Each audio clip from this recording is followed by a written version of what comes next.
Hi, my name's Phil. I like talking about politics, and in this video I'd like to discuss the madness of the so-called good Tories who went bad in a way that cannot even be put down to obvious self-interest or, as far as I can see, even greater good arguments. It might say a lot about why the Tories are really going to struggle to rebuild anytime soon. A couple of years ago, if you were wagging an accusing finger at the Tories, and there were plenty doing so, there would be people say, look, there are still some good ones, and some still say it now. And if you ask them for examples, two of the names that you would be given were Robert Buckland and Tom Tugendhat. These could have been considered honourable people with whom those of us on the left disagree. But, genuine in their own sense, decent enough in their own minds.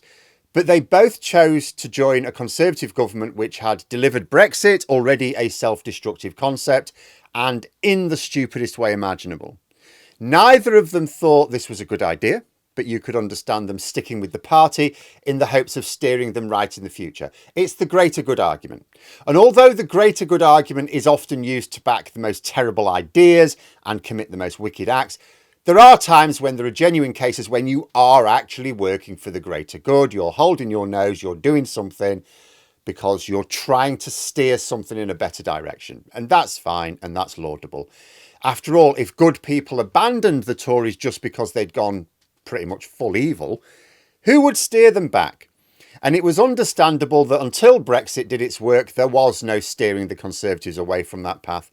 So you bide your time, wait for the project to fail, and then try to talk sense into your party once they realise that they've run aground.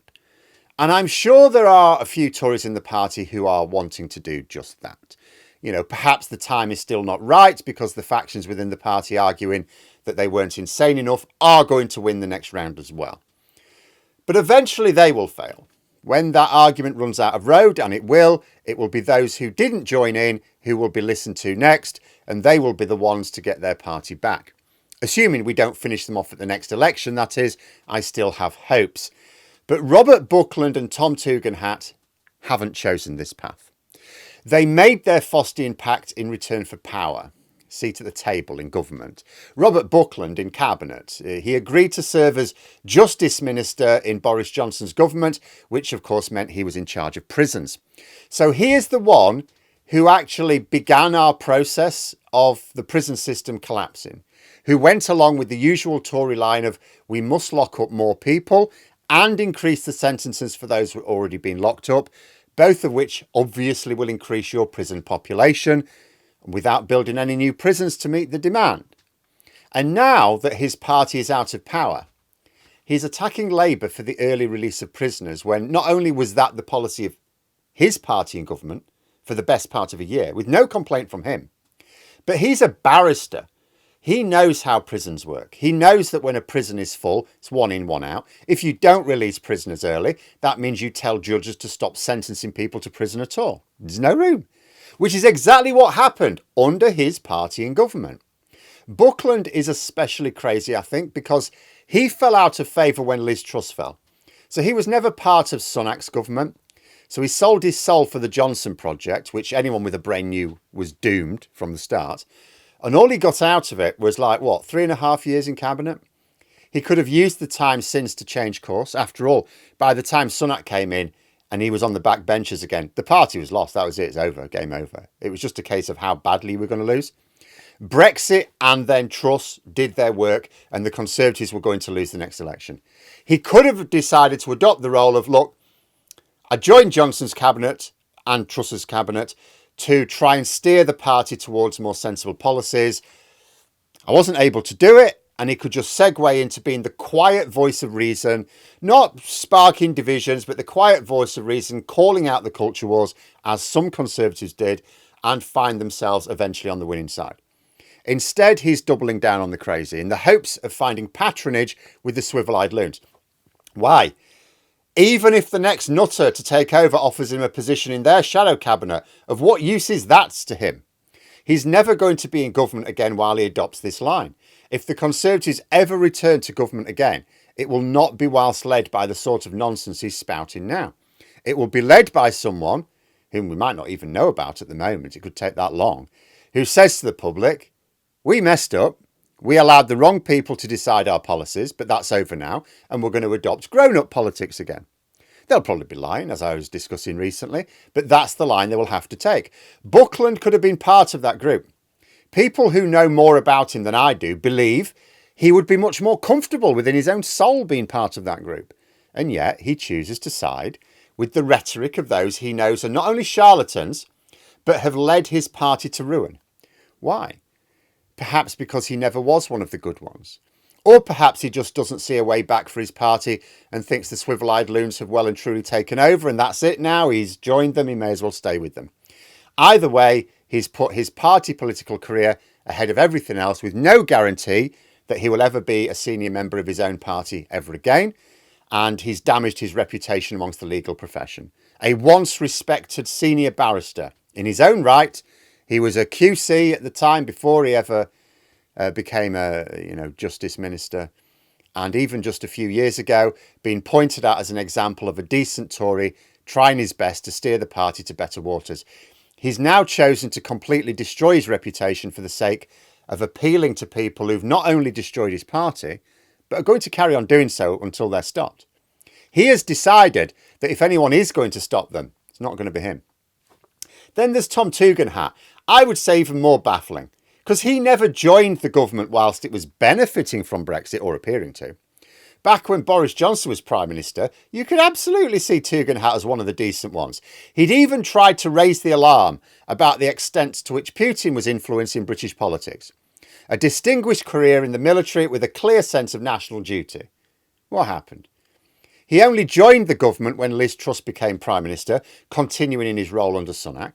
So he literally waited until a time when the Conservatives were on course for losing the election, and it was clear with the appointment of Liz Truss that they were going to respond to the danger by going completely insane.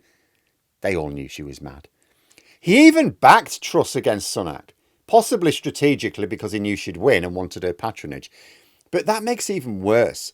It means that Tugendhat, who late 2022 had a reputation, chose to throw his lot in with the swivel-eyed loons at a time when it was obvious they were going to crash and burn. At least Buckland could argue that at the time he joined in, you couldn't see the end of the road. When Tugendhat joined, you could see it all clearly. Okay, you wouldn't have thought the Tories were going to suffer their worst defeat ever.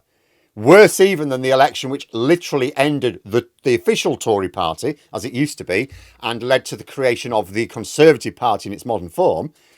But as Truss took over, the writing was on the wall.